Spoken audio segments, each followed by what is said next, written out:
야고보서 강의 마지막 시간입니다. 엊그제 우리가 야고보서 1장 읽기 시작했는데 이제 오늘 5장 13절에서 20절 말씀 마지막 부분에 도달했습니다. 여러분, 야고보서를 같이 생각하면서 뭘 깨달으셨나요? 또 어떤 도전을 받으셨나요? 행함이 있는 믿음이 참된 믿음이다. 그것은 믿음을 무시하는 차원에서 한 얘기가 아니고, 믿음이 중요하지만 그 믿음은 행동으로 옮겨졌을 때에 참 믿음이 되는 것이다 라는 것을 야고보는 강조하고 있습니다. 특별히 말로만 믿는 신앙과 행동으로 옮기는 신앙, 어떤 것이 더 성숙한 믿음입니까? 행동이 따라올 때에 그 사람의 믿음이 성숙한 믿음이다 라고 말할 수 있는 겁니다. 야고보서는 우리가 행함으로 갓난아이의 신앙에 머물러 있지 말고 성숙한 믿음의 사람이 되라고 말하고 있는 겁니다. 야고보서 1장 5절에 보면 너희 중에 누구든지 지혜가 부족하거든 모든 사람에게 후히 주시고 꾸짖지 아니하시는 하나님께 구하라. 그리하면 주시리라. 지혜를 구하라는 기도에 대한 이야기를 야고보가 했습니다. 4장 3절에서는 구하여도 받지 못하면 정욕으로 쓰려고 잘못 구하기 때문이다. 4장 3절에서도 야고보는 정욕으로 쓰려고 잘못 구하는 것은 응답이 없다라고 기도에 대해 말했었습니다. 이처럼 몇 차례 기도에 대한 이야기를 했던 야고보가 이제 마지막에 와서, 야고보서의 마지막 부분에 와서 다시 한번 자세하게 기도에 대해 말하고 있습니다. 특별히 오늘 본문에서는 기도의 생활화를 우리에게 말하고 있습니다. 13절에 너희 중에 고난당하는 자가 있느냐? 그는 기도할 것이요 즐거워하는 자가 있느냐? 그는 찬송할지니라. 이렇게 말합니다. 할렐루야. 즉 그리스도인은 기쁠 때나 슬플 때나 항상 기도의 삶을 살아가는 자가 되어야 된다고 말하는 것입니다. 이 찬송도 곡조 있는 기도잖아요. 아멘입니까? 찬송이라고 하니까 이건 기도가 아니지 않습니까? 여러분, 찬송은 곡을 붙여놓은 기도예요.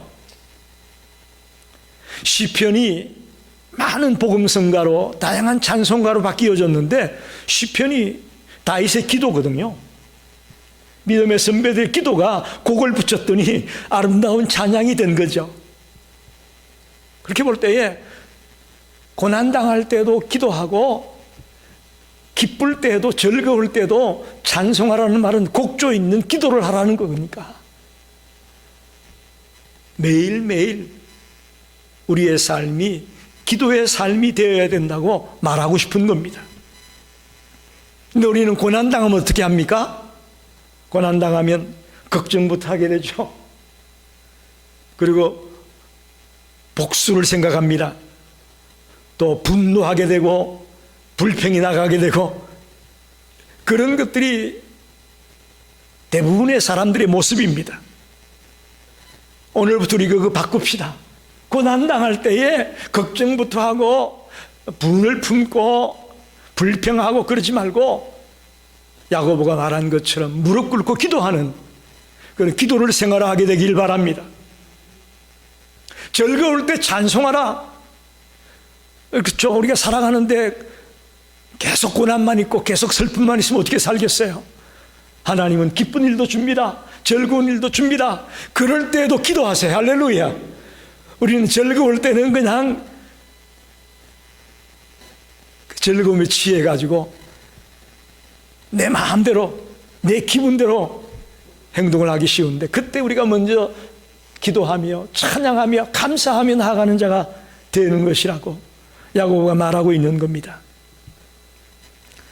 데살로니가전서 5장 16절로 18절 말씀, 여러분이 잘 아는 말씀입니다. 항상 기뻐하라, 쉬지 말고 기도하라, 범사에 감사하라. 여러분 여기서 쉬지 말고 기도하라, 아멘입니까? 한번 묻습니다. 여러분 쉬지 말고 기도하셨나요? 저도 요즘 가끔 집에서 밥 3끼를 챙겨 먹으면서 생각하기를, 밥은 꼬박꼬박 챙겨 먹는데 과연 내가 얼마나 기도를 그렇게 규칙적으로 정말 열심히 뜨겁게 했는가 하는 자책감이 들 때가 있더라고요. 또 하나님의 말씀을 그렇게 제때 딱딱 챙겨 먹듯이 챙겨 먹었는가 생각하니까 참 부끄러웠어요. 쉬지 말고 기도하라고 분명히 말씀했잖아요. 근데 기도에 방학이 많더라고, 우리가. 기도를 자꾸 휴가를 가. 근데 휴가 갔다 돌아오기만 해도 감사하겠는데 휴가 갔다 안 돌아와. 그러니 기도가 생활화가 안 된다는 게 문제죠. 오늘 저와 여러분이 야고보서 마지막 강의를 통해서 정말 신앙생활이 기도생활인데 특별히 기도가 생활화되어야 된다는 것이 얼마나 중요한 것인가 하는 것을 꼭 깨닫고 돌아가기를 바랍니다. 특별히 오늘 저는 기도의 생활을 말하면서 야고보가 뭘 기도할 거냐 하는 몇 가지 중요한 기도의 모습을 우리에게 보여주고 있습니다.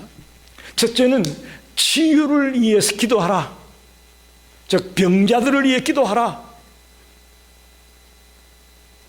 육신의 질병을 위하여 기도하라. 치유를 위한 기도를 우리에게 말하고 있습니다. 14절 15절 보게 되면 너희 중에 병든 자가 있느냐, 그는 교회 장로들을 청할 것이요 그들은 주의 이름으로 기름을 바르며 너희를 위하여 기도할지니라.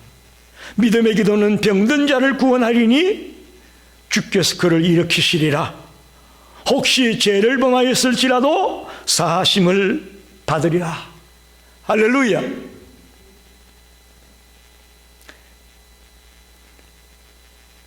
우리가 이 땅에 살아가면서 병이 없다면 참 얼마나 좋겠어요. 그렇죠? 그런데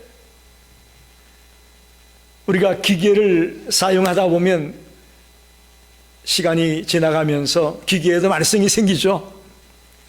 세탁기도 오래 쓰면 망가지고요, 텔레비전도 오래 쓰다 보면 망가지고, 컴퓨터도 오래 쓰다 보면 망가지고, 인간의 몸도 똑같습니다. 꼭 뭐 세월이 흘러서만 망가지는 게 아니라 요즘은 젊은 친구들도 갖가지 질병에 걸리는 걸 많이 보게 되지 않습니까? 특별히 여기서 말하는 이 병든 자라는 것은 육신의 질병을 말하고 있지만 병에는 육신적인 병도 있고 정신적인 병도 있고 영적인 병도 있습니다. 여러 가지 질병에 우리가 노출되어 있습니다. 특별히 그러나 여기서 오늘 말하는 14절에 너희 중에 병든 자가 있느냐, 이 병은 육신의 질병을 의미한다고 볼 수 있습니다. 그런 사람은 교회 장로들에게 기도를 요청하라. 아니, 오늘날 우리가 생각하는 장로냐? 그건 아니에요. 여기서 말하는 장로는 교인들을 영적으로 지도해 주는 영적인 지도자들을 일컫는 말입니다. 오늘 현대 교회에서 말하는 그 장로가 아니고 교인들을 돌보고 영적으로 지도해 나가는 영적 지도자들에게 기도를 요청하라 라고 말하고 있습니다. 여러분이 만약에 육신의 질병이 있고 아픔이 있을 때에는 목사에게 전화하십시오. 목사님, 나에게 이런 일이 있습니다. 기도해 주십시오. 성경에 분명히 그렇게 말씀하고 있습니다. 기도를 요청하라. 그래서 기도를 요청받은 영적 지도자는 병든 사람을 찾아가서 그의 아픈 곳에 손을 얹을 수도 있고 머리에 손을 얹을 수도 있고 그 옆에 서서 간절히 기도하라고 말하고 있습니다. 할렐루야. 예. 치유를 위해 우리가 기도하라고 말합니다. 특별히 기도할 때 우리는 예수님의 이름으로 기도하지 않습니까? 목사가 가서 기도해서 병이 나았다고 할 때에 목사가 고쳐줬다고 착각하면 안 됩니다. 많은 분들이 착각을 해요. 그 목사님 되게 영역이 세. 손만 얹었는데 나았어. 너 목사가 한 게 아니에요. 주님께서 여기서도 나와 있죠. 본문에도 주께서 그를 일으키시리라 15절에 말씀하지 않습니까? 그러니까 주님이 일으키는 거지 목사가 기도해서 나았다가 아니에요. 하나님이 우리에게 일반 은총이라는 것도 주었고 특별 은총이라는 것을 주었습니다. 특별 은총이 뭐냐? 바이블, 성경이 특별 은총이고 어떻게 보면 예수 그리스도가 특별 은총이에요. 그런데 일반 은총도 우리에게 줬습니다. 소위 말하는 과학 문명을 말하는 겁니다. 비행기를 탈 수 있다는 거, 이거 일반 은총을 누리는 거예요. 할렐루야. 여러분이 지금 컴퓨터를 사용해서 또 인터넷을 사용해서 온 세계를, 비록 미국 땅 이 서부부에, 시카고의 서부부에 살고 있는 우리지만 온 세계를 인터넷으로 누빌 수 있는 것, 이거 일반 은총을 누리는 거예요.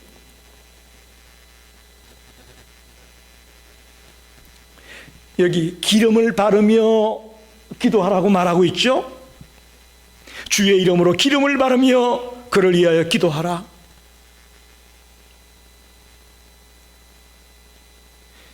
이것은 우리들이 몸이 아프면 병원에도 가지 말고 그저 주님 앞에 나와서 기도만 해야 된다라는 그런 주장을 하는 분들도 간혹 있습니다. 아닙니다. 치료용으로 초대교회에 보면 기름이 쓰여졌음을 우리가 볼 수가 있습니다. 성경을 찾아보면 마가복음 6장 13절에 제자들이 전도하러 나갈 때에 제자들에게 주신 말씀이에요. 많은 귀신을 쫓아내며 많은 병자에게 기름을 발라 고쳐라. 기름을 발라서 그들의 아픈 곳을 치료해 주라고 주님이 당부합니다. 즉 일반 은총도 사용하라는 거예요. 오늘 의학기술이 발달하지 않았습니까? 제가 아는 어떤 목사님이 전립선 암에 걸렸는데 그걸 사람이 수술한 게 아니라 컴퓨터로 수술을 했다라는 거예요. 일반 은총이에요. 물론 일반적인 의학기술이 사용이 되었지만 뒤에 근원적으로 역사한 분은 하나님인 줄 믿습니다. 우리 크리스찬은 그렇게 고백이 되는 겁니다.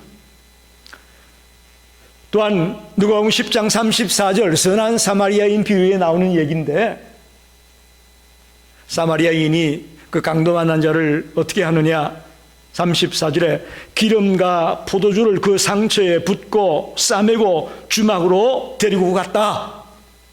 기름과 포도주를 상처에 부었다. 초대교회는 기름이라는 것이 치료용으로 사용되었음을 우리에게 가르쳐주고 있습니다. 그래서 하나님이 지금 일반 은총으로 우리에게 많은 것들을 누릴 수 있는 것들을 주었습니다. 그러나 그것이 전부는 아니에요. 그 배후에 역사하고 있는 하나님의 역사가, 하나님의 은혜가 임했을 때에 우리가 병에서 나음을 얻고 또 고침을 받고 회복되는 그런 역사들이, 기적들이 일어남을 믿습니다. 특별히 조금 전에 말씀드렸지만 주께서 친히 고칠지니라.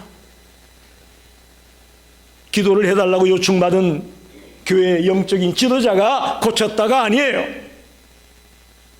분명히 아십시오. 그저 그 영적 지도자는 도구에 불과합니다. 하나님의 도구에 불과해서 하나님이 쓰신 것뿐이에요. 그래서 우리는 고침받았을 때에 주님을 찬양하고 주님께 영광을 돌릴 수 있게 되기를 바랍니다. 또한 특별히 믿음으로 기도해야 된다고 말하지 않습니까? 영적인 지도자도 마찬가지고 기도를 받는 자도 마찬가지고 주님이 분명히 역사해 주시고 함께 해 주시면 나을 수 있다라는 믿음이 있을 때에 역사가 일어나는 겁니다. 아유, 기도해도 소용이 없는데 무슨 또 기도를 하신다고 그래. 의심하고 염려하며 불신앙을 가지며 기도하는 기도에는 역사가 없다고 말합니다. 참된 믿음의 기도는 하나님의 주권을 인정하고 이 가운데 주님이 역사해 준다는 것을 믿고 기도하는 것을 말합니다. 아무쪼록 오늘부터 저와 여러분이 기도할 때에 의심을 내려놓고 하나님의 주권과 하나님의 섭리를 믿고 하나님이 역사하면 어떤 상황에서도 내가 고침받을 수 있다, 나음을 얻을 수 있다는 믿음으로 기도하며 나아가게 되시기를 바랍니다. 그런데 꼭 그런 믿음이 있다고 해서 다 고침받는 것만은 아닙니다. 또 오해하지 마십시오. 아니, 목사님 분명히 믿고 기도하면 낫는다고 했는데 왜 내가 안 낫습니까? 고린도서 12장에 보면 사도 바울이 육체에 가시가 있었다고 말하죠. 그게 도대체 뭐였을까? 그가 다메섹으로 가다가 강한 빛을 봐가지고 안질 때문에 고생을 한 거냐? 혹자는 바울에게 간질병이 있었다고 말합니다. 간질병 뭔지 아시죠? 갑자기 멀쩡하다가 거꾸로져서 막 거품을 내뿜고 막 손발을 떨고 흔들고 하는 그런 질병이 있죠. 제가 학생회를 지도하는 사역을 할 때에 학생 가운데 그런 아이가 있었어요. 멀쩡하게 예배는 잘 드렸는데 2부 순서에 갑자기 그 아이가 쓰러져서 거품을 내뿜고 하는데 정말 안타깝더라고요. 아마 바울에게 간질이 있었을 것이다. 여러분 생각해 보세요.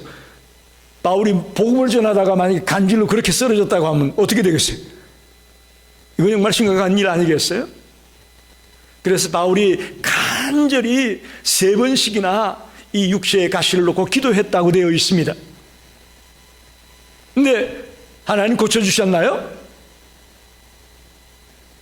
내 은혜가 너에게 족하도다. 그것 때문에 더 겸손하고 더 낮아져서 주님을 의지하고 주님께 영광을 돌리는 그런 사역자가 될 수 있기 때문에 내 은혜가 내게 족하다라고 주님이 응답을 주었다는 겁니다.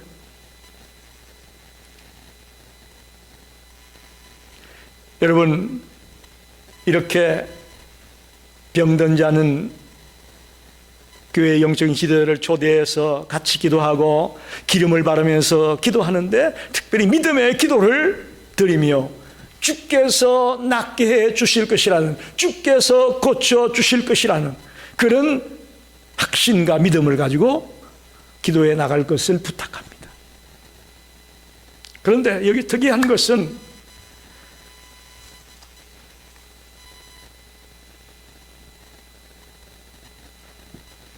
병이 죄 때문에 오는 병이 있을 수 있다는 거예요. 굉장히 중요한 얘기입니다. 그리고 그렇다고 해서 모든 병이 또 죄 때문에 오는 건 아닙니다. 두 가지를 다 성경은 말하고 있습니다. 요한복음 9장 3절에 보면 날 때부터 소경된 자를 예수님께 데리고 왔습니다. 그리고는 누구의 죄 때문에 이 친구가 소경이로 태어났습니까? 라고 물었어요. 그때 예수님이 3절에 이렇게 말합니다. 이 사람이나 그 부모의 죄로 인한 것이 아니라 그에게서 하나님이 하시는 일을 나타내고자 하심이라. 할렐루야. 질병에 걸린 것이 죄 때문이 아니라 하나님의 영광을 드러내기 위해서 질병이 있었다라고 말하고 있습니다. 반면에 마가복음 2장에 보면 친구들이 중풍병자를 침상에 뉘어가지고 예수님 앞에 다가오지 않습니까? 그러자 예수님이 그들의 믿음을 보고 하시는 말씀이 뭐라고 그랬어요? 내 죄 사함을 받았느니라. 할렐루야. 중풍병자가 왔는데 너가 나섰으니 상을 들고 나가라 이렇게 말하지 않고 내 죄 사함을 받았다라는 말을 하고 있습니다. 즉 이 중풍병자가 중풍병에 들린 것은 죄 때문이라는 얘기입니다. 이렇게 우리의 질병 가운데는 죄와 상관이 없는 질병도 있지만 죄 때문에 오는 질병도 있다라는 것을 분명히 말하고 있습니다. 분명히 말하고 있습니다. 그래서 16절 초반에 보면 그러므로 너희 죄를 서로 고백하며 병이 낫기를 위하여 서로 기도하라. 무슨 얘기입니까? 우리가 어떤 질병 때문에 어떤 질병이 죄 때문에 생긴 것이라면 죄를 고백하라는 거예요. 너무나 중요한 얘기입니다. 이 질병이 죄로 말미암아 나에게 온 질병이라면 죄를 고백할 때에 사함을 얻게 된다는 가르침을 주고 있습니다. 즉 질병의 치유의 방법이 죄를 고백함으로 가능함을 성경은 말씀하고 있습니다. 그래서 야고보는 첫째로 치유를 위해 기도하라. 그런데 그 속에 죄 때문에 그 질병이 왔다면 죄를 고백하는 것으로 기도해 나갈 것을 우리에게 부탁하고 있습니다. 그래서 저와 여러분이 오늘 이 말씀을 통해서 일반 은총도 우리가 누려야 되는구나. 그러니 문제가 있을 때에 의사를 만나고 또 병원에 가서 일반 은총적인 혜택도 받지만 배후에 역사하는 그 하나님의 섭리와 하나님의 주권을 우리가 인정하면서 하나님께 기도하며 나가야 되겠구나 라고 마음에 다짐하게 되시길 바랍니다. 두 번째는 하나님의 뜻을 위해서 기도하라고 가르치고 있습니다. 16절로 18절 말씀 봅니다. 16절 그 중반부터 보겠습니다. 의인의 간구는 역사하는 힘이 큼이니라.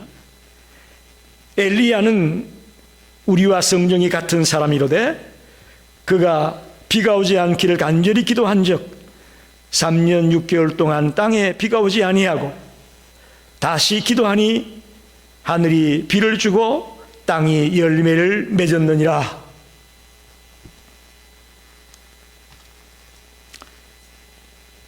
엘리야의 모습을 통해서 이 야고보가 설명해 주고 있습니다. 야고보는 엘리야를 통해서 엘리야의 기도가 얼마나 놀라운 기도였는가를 말씀하지 않습니까? 기도의 능력이, 기도의 역사가 얼마나 놀라운가를 보여주고 있습니다. 그러기 위해서는 의인의 모습으로 기도해 나가야 된다고 말하고 있습니다. 의인의 간구는 역사하는 힘이 크다. 의로운 자가 기도할 때에 그 속에 역사가 일어난다라고 말합니다. 또한 끝까지 기도해 나갈 것을 우리에게 부탁하고 있습니다. 효과적인 기도는 중간에 포기하는 기도가 아닙니다. 끈질기게 열매가 있을 때까지 계속해서 기도해 나가는 것입니다. 절대로 기도하다가 중간에 포기하는 자가 되지 마십시오. 특별히 엘리야는 우리가 알다시피 기도했을 때 3년 6개월 동안 비가 오지 않았습니다. 근데 다시 기도하니까 그 3년 6개월 동안에 오지 않던 비가 다시 내리기 시작했습니다. 얼마나 놀랍습니까? 그런데 이것이 뭐 때문이라고요? 엘리야가 우리가 다른 사람이기 때문이 아니고 우리와 똑같은 성정의 사람이라는 거예요. 그도 약하고 상하기 쉽고 넘어지기 쉬운 우리와 똑같은 인간이었다는 것을 야고보가 말하고 있습니다.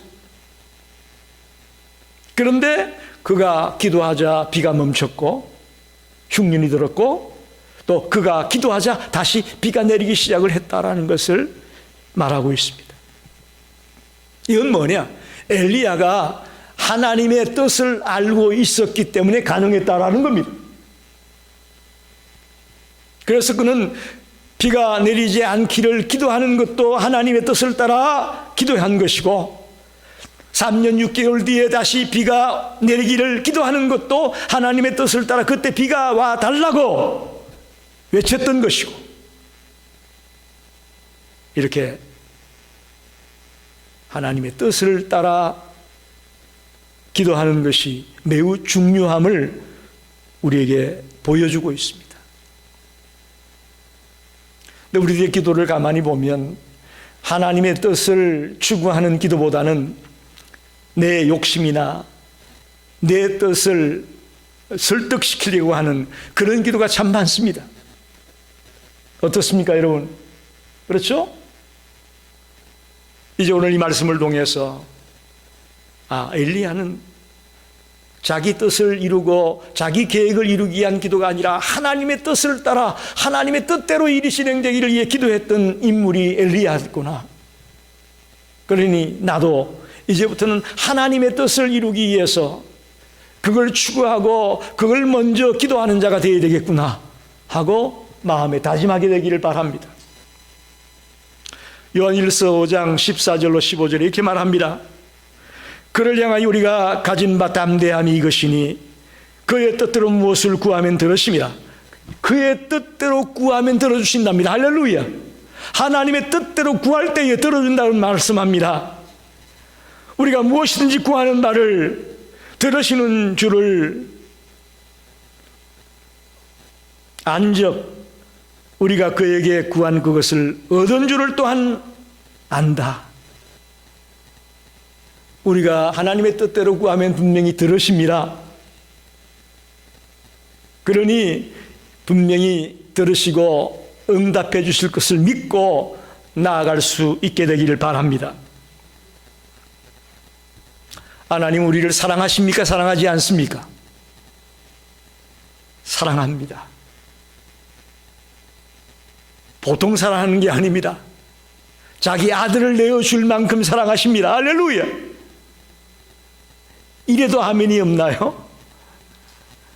보통 사랑하는 게 아니라고요. 자기 아들을 내어줄 만큼 사랑한다고요. 그러니 하나님은 우리에게 좋은 것 주기를 원하십니다. 그런데 그 좋은 것이 하나님의 뜻에 맞는 것을 구하는 겁니다. 할렐루야. 내 생각에 좋은 게 아니고요. 하나님 보시기에 좋을 때에 하나님의 뜻에 합당할 때에 그게 좋은 거예요. 그래서 하나님의 뜻을 따라 구해나만 하나님이 응답해 주시고 하나님이 역사해 주실 것을 믿습니다. 마지막으로 19절로 20절 말씀입니다. 내 형제들아 너희 중에 미혹되어 진리를 떠난 자를 누가 돌아서게 하면 너희가 알 것은 죄인을 미혹된 길에서 돌아서게 하는 자가 그의 영혼을 사망에서 구원할 것이며 허다한 죄를 덮을 것입니다. 타락한 자들을 위해 기도하라. 미혹된 형제들을 위해 기도하라. 그런 말이에요. 우리와 같이 예수 잘 믿다가 타락해서 세상으로 나가버리고 세상의 유혹에 빠져서 주님의 곁을 떠나버린 그런 자들을 위해 기도하라. 그렇게 당부하고 있습니다. 여러분, 우리는 진실한 그리스도인이라면 나만을 위해 기도하는 것이 아닙니다.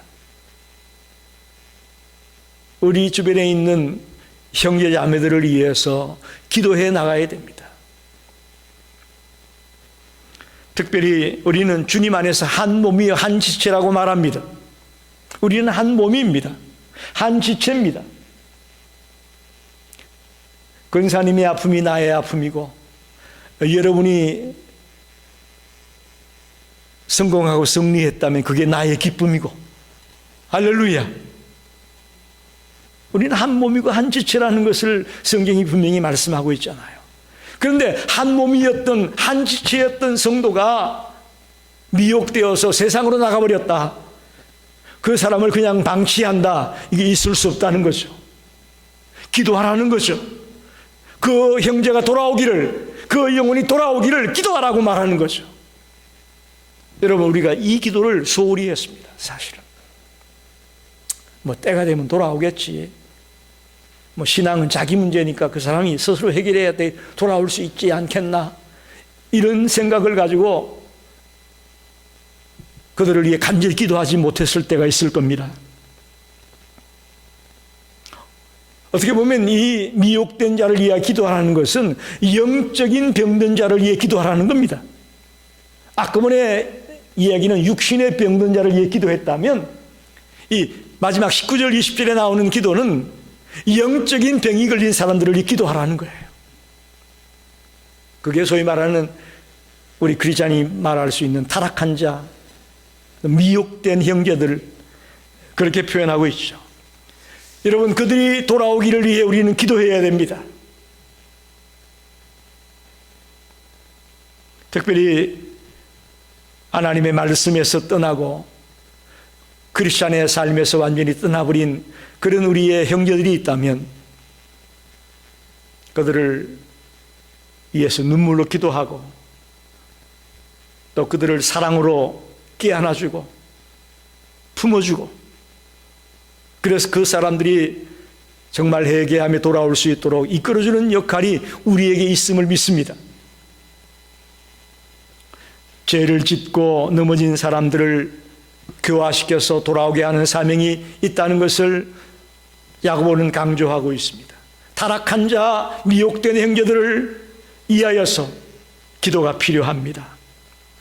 너희 중에라고 그렇게 말하지 않습니까? 너희 중에라는 것은 같은 그리스도인에 있다가 미혹된 자가 있다라는 거죠.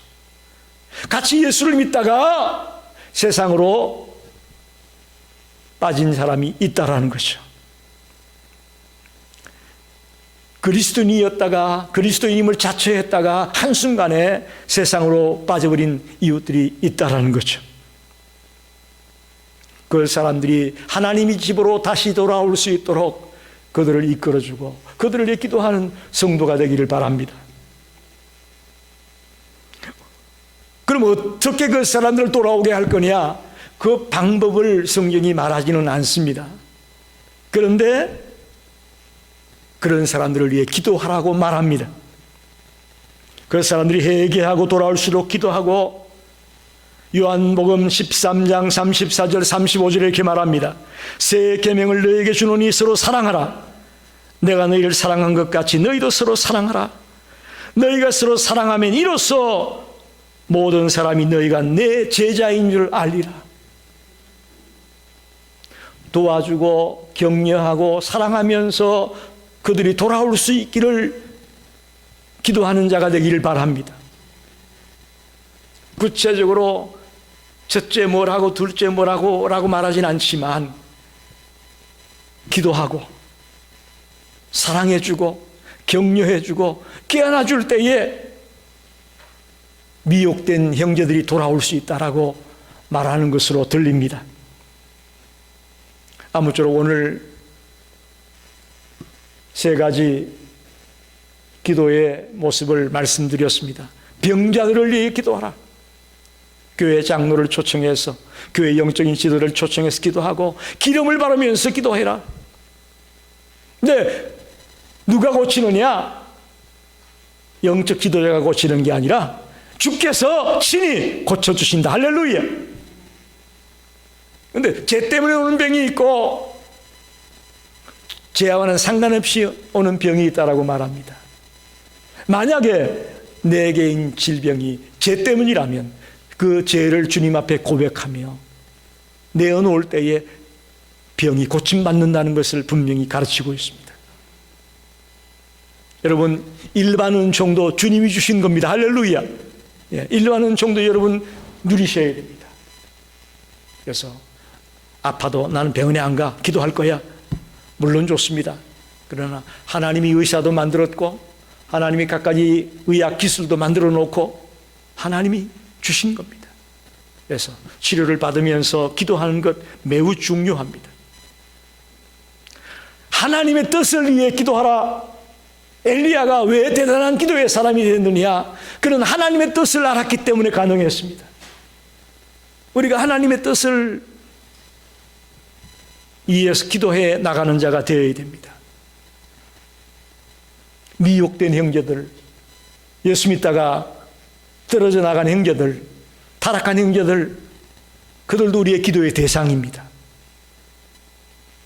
그래서 그들을 위해 기도하면서 그들이 회개하고 돌아오기를 사랑하고 끼안아주고, 그러면서 그들이 돌아오기를 눈물로 기도해 나가는 성도가 되라고 말합니다. 우리가 기도한 대로 100% 다 되는 것은 아닙니다. 사도 바울이 육체의 가시 때문에 그렇게 기도했었지만 내 은혜가 내게 족하다고 주님이 대답을 하지 않았습니까? 내가 기도한 것이 100%다 응답되는 것은 아닙니다.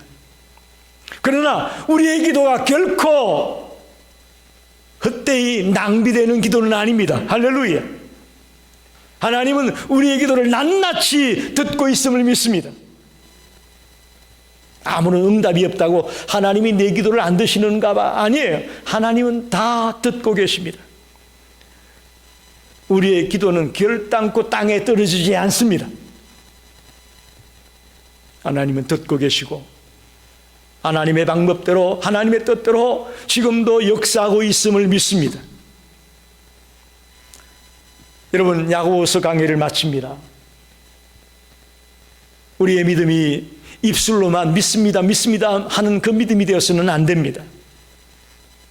행함이 있는 믿음이 되어야 됩니다. 그 믿음이 참 믿음이고 그 믿음이 성숙한 믿음이 될 수가 있습니다. 오늘 야고보서 강의를 마치면서 우리 모든 성도들이 갓난아이의 신앙에 머물러 있지 말고 성숙한 믿음의 자리에 들어가게 되기를 간절히 축원합니다. 기도하겠습니다.